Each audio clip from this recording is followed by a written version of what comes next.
I've known John since I started at NASA, probably. John was at NASA headquarters when I would go up there frequently, and I've worked on projects for John many times in my career. He spent 25 years at NASA and at JPL, where he was before he came to headquarters. He worked on flight projects, space mission operations. He is known as an innovator and a technologist. John is probably best known in this community and in many communities for his ceaseless advocacy and technical work in the area of space solar power. He's a visionary when it comes to that, and he's also a recipient of the NASA Exceptional Technology Achievement Medal. So I'm looking forward to hearing the latest. I'm wearing a button for what I assume the latest is, and I'm looking forward to hearing some of the details. So John, welcome. Thank you. Please move your computer. Later there. Yes, excellent. And it's a green. Fantastic. So what I promised Les when he asked me about coming to this event was space solar power, a mostly commercial path to the stars. I'm gonna point to that spot where I'm going to be sitting, which is where my book is, because I understand shameless plugs are the order of the meeting. That's fine. If you would be so, that's wonderful. Thank you very much. So that's the case for space solar power. That's my new book and my first book on that subject, which came out last January. And the things that I'm going to tell you about concerning space solar power come largely from that book and from the work that underpins it. So what I'd like to talk about this morning, and Les has told me I have about 90 minutes, which is I think going to work fine. No. I had to quickly look at my schedule. I got it. We persuaded. So one, that I'm going to tell you something very quickly. Everything's going to be fairly quickly. I got about 30 minutes and about 20 charts. I do want to allow a little time for question and answer. What I want to do is run quickly through the challenge of interstellar flight, sort of viewed from my perspective, which will not be a surprise to anyone here. And two example approaches. There are lots and lots of example approaches, but I wanted to do two that sort of illustrate the character of the issue as I see it. Progress towards space solar power, and what I'm calling a topic I'm calling space solar power redefined, which has to do with the new concept SPS alpha, which I proposed several years ago, and which I studied under a NASA NIAC contract a couple of years ago. That's a solar power satellite by means of arbitrarily large phased array. Then a new concept that I'm actually proposing to NIAC this year. See if I do all right. If not, then I'll try it again next year, which I call the Star Sling, which I'm hoping will stir up a lot of interest, either supportive interest or derision, or most likely in a community of interstellar technologists and visionaries and enthusiasts, both enthusiasm and derision, and a notional roadmap for how over the next decades and century we can go forward to begin interstellar flight, not millennia. And then some closing thoughts. So, challenge of interstellar flight. So obviously, where do we want to go? The answer is all over the place. This is just the nearest 10 light years or so, and it shows that there are in fact prospective star systems around the sphere of the sky as seen from Earth. One of the most interesting, of course, being for us the Alpha Centauri system, which is at least a candidate. And this is the problem. Distance, time, energy, and power. So the scale at the bottom is velocity in meters per second, going up to 10% of c. I could go further on the right, but it makes the point rather nicely.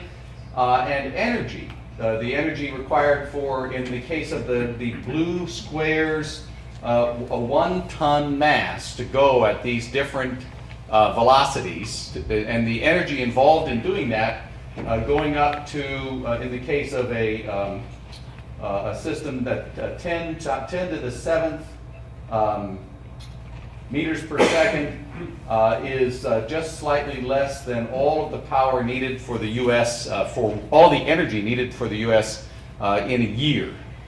And of course, if it's more than a kilogram, it can be down lower, and if it's less than a ton, it's a lower line. If it's more than a ton, it's a higher line, but it's lines that are parallel to this. And very quickly, you get to the problem that the total amount of energy required is vast. However, it's even worse than that because of the issue of power. And this comes into play frequently in past concepts.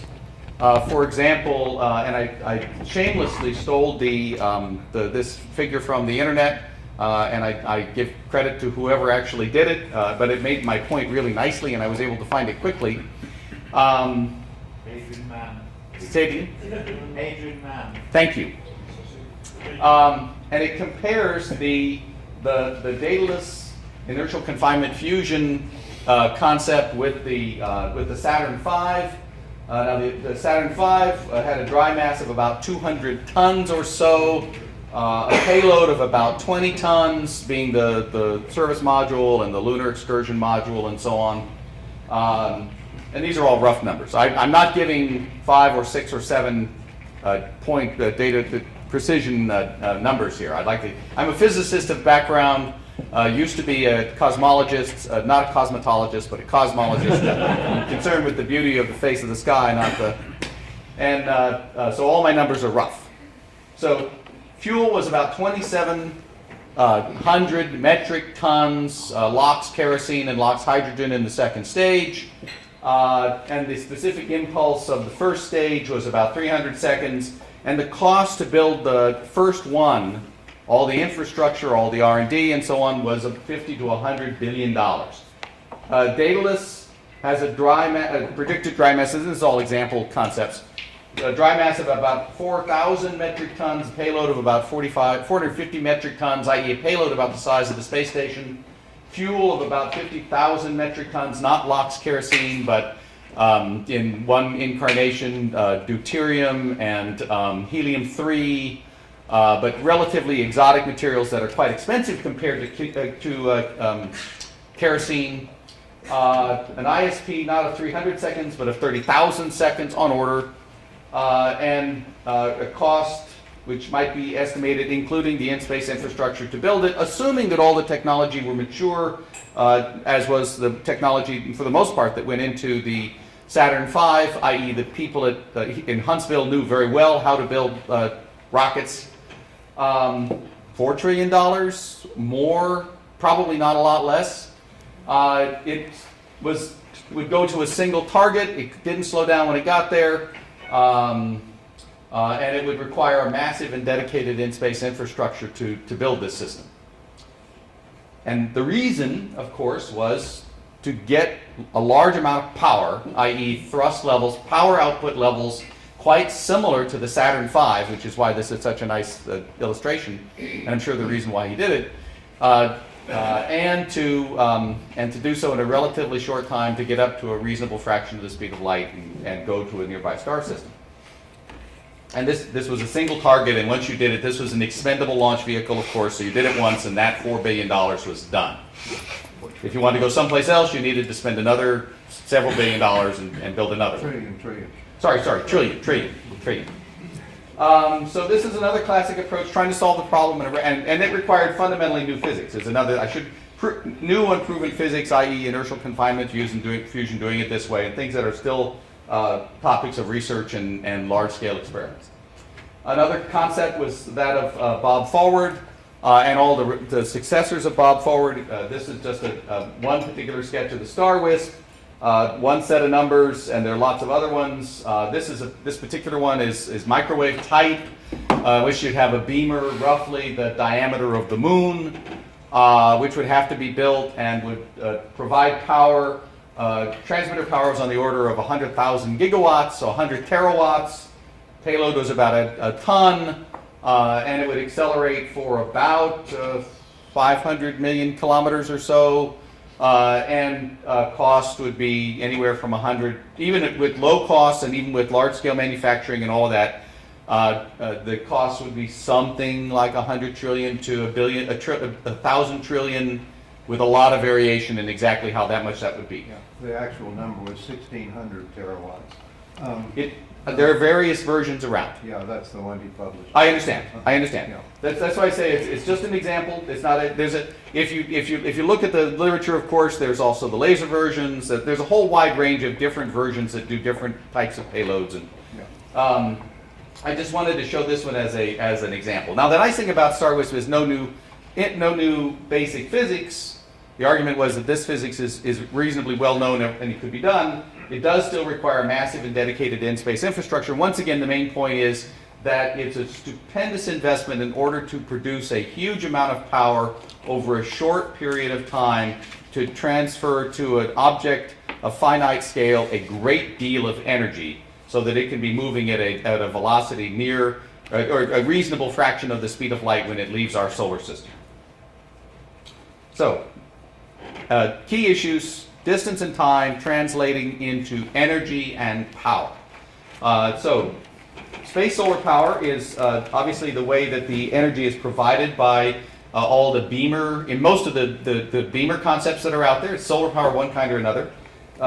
Fusion power, where the fusion is done locally rather than within the heart of a gravitationally confined fusion reactor, which is conveniently located at the center of our solar system, is the only major approach that anybody can conceive of, other than the ones that Mark Millis talked about yesterday. So, space solar power, turning now to that aspect of this chat, space solar power is a concept which has been around for more than 45 years, invented by Peter Glaser, looked at in the 1970s, and has not gone very far, mostly because the classic concepts for space solar power have involved extremely large monolithic space platforms. And these involve costs of something on the order of $1 trillion to get the first kilowatt hour to Earth. I won't go into the details because of the time, but I'll just say that this particular one is a microwave concept.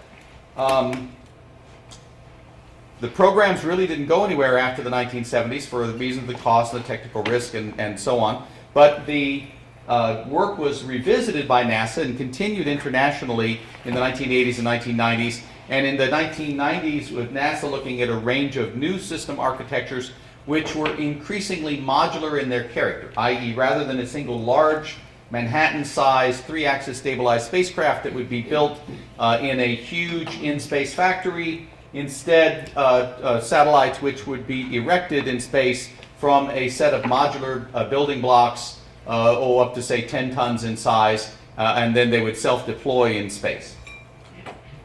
More recently, there has been a complete revolution in terrestrial technologies having to do with networked systems.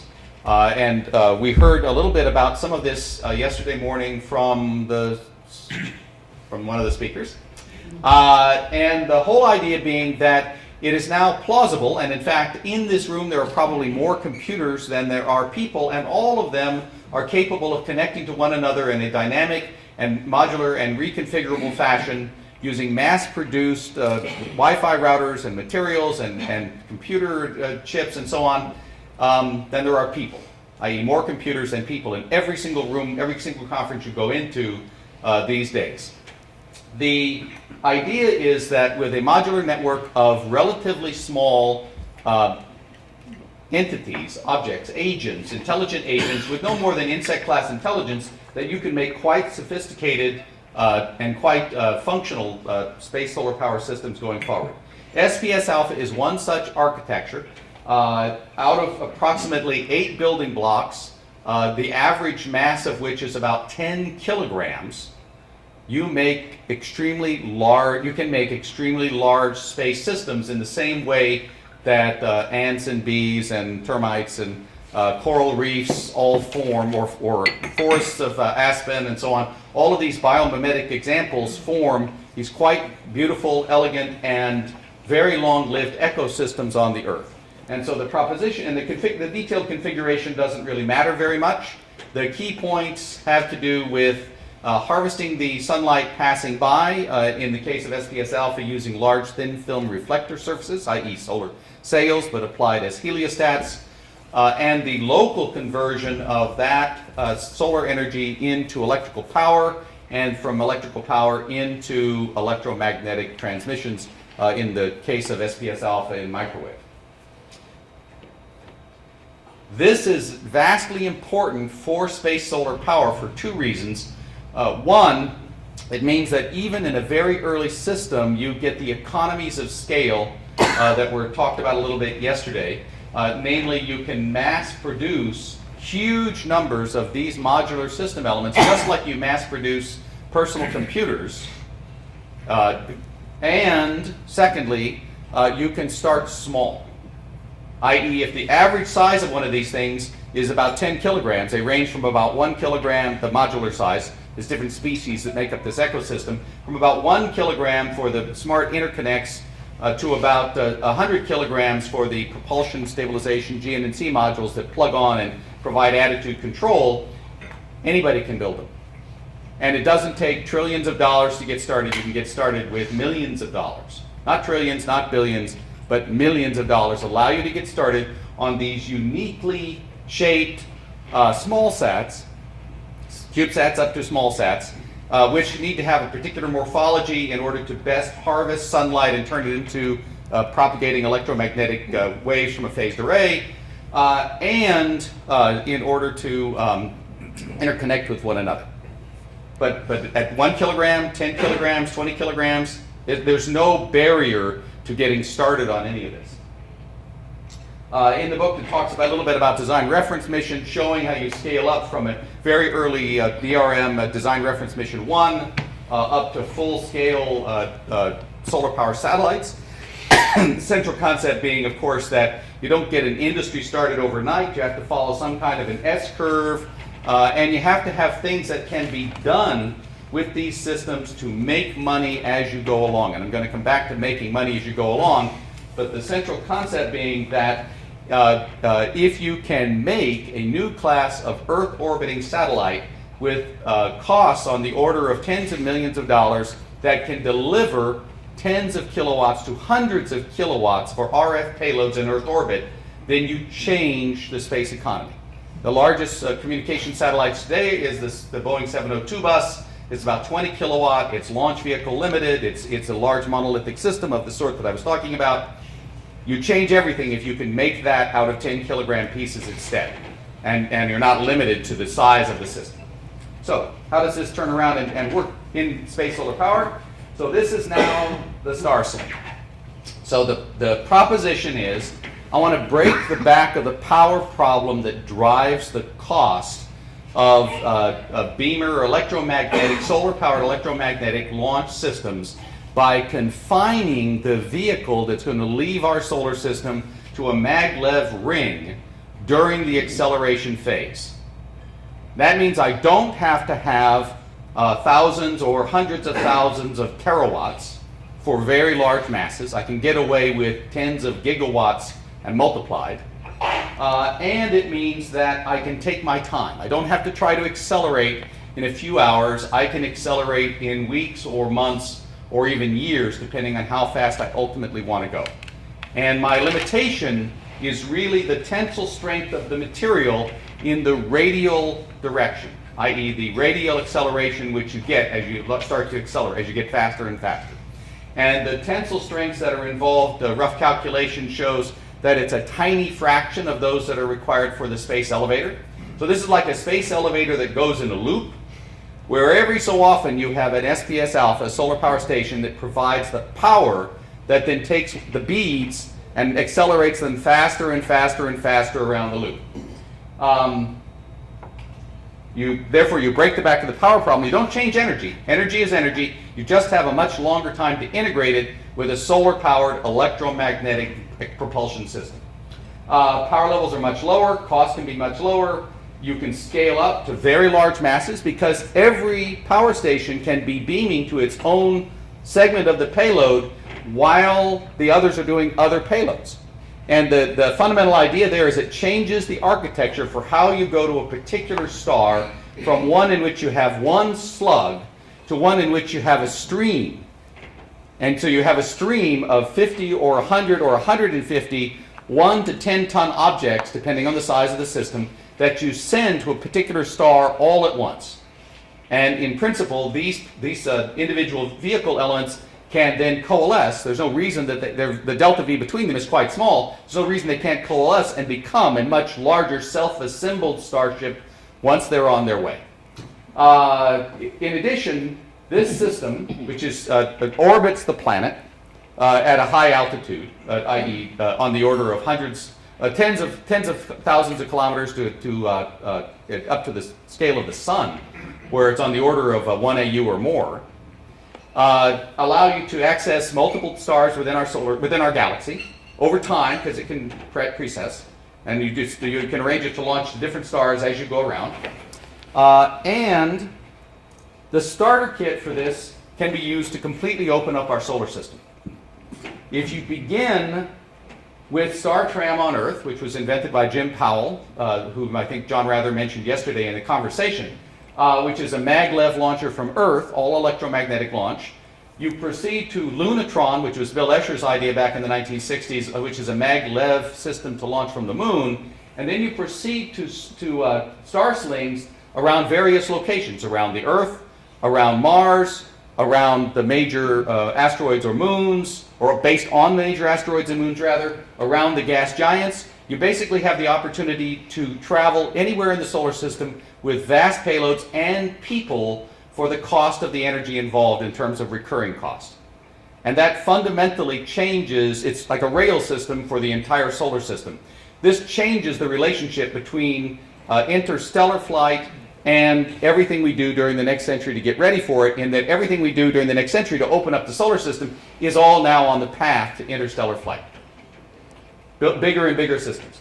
Ultimately, the cost really will depend on the mass and the amount of power and the size of the system. But for small probes, i.e. robotic probes of the type that we talked about, the amount of mass and the amount of cost should be on the order of a few trillions, and you get to go to lots of places.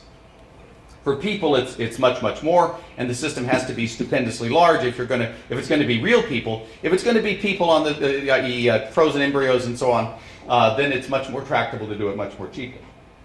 Now, all of that is just a lot of quick sketch. The proposal to NIAC went in last night, and if it gets funded, then there'll be a lot more information for next year's meeting. So, mostly commercial path forward. This is the SPS Alpha roadmap. The key point being that over the next 100 years, for deploying 100 gigawatts using SPS Alpha and given current energy markets, and this is a long discussion, fundamentally it looks like there are hundreds of billions of dollars to be made. The energy industry is so stupendously huge that if space solar power can ever be introduced in the terrestrial economy at a reasonable price point, there's a vast amount of money to be made. And so during this first century, while all of this is building up, and I just arbitrarily limited it to 100 gigawatts, which is only about 10% of the electricity that the US uses, much less China, India, Sub-Saharan Africa, and so on. An enormous amount of money can be made while building all of the infrastructure and the technology to go to the stars. So my mostly commercial roadmap, you start out with this kind of roadmap for these modular systems to then propagate and make the solar system energy rich. And then over the next several decades, i.e. not centuries, and then within the century, i.e. by 2114 or 2120, you start sending probes outside the solar system. You become a multi-planet, interplanetary, developing human presence in space. Within 150 years, and as you go, the power grows commensurately. As you go, you become within the next 150 years, you become a solar system civilization. You're sending robot probes to other stars, and within the next 2 centuries, you start propagating humanity across the galaxy. Thank you very much.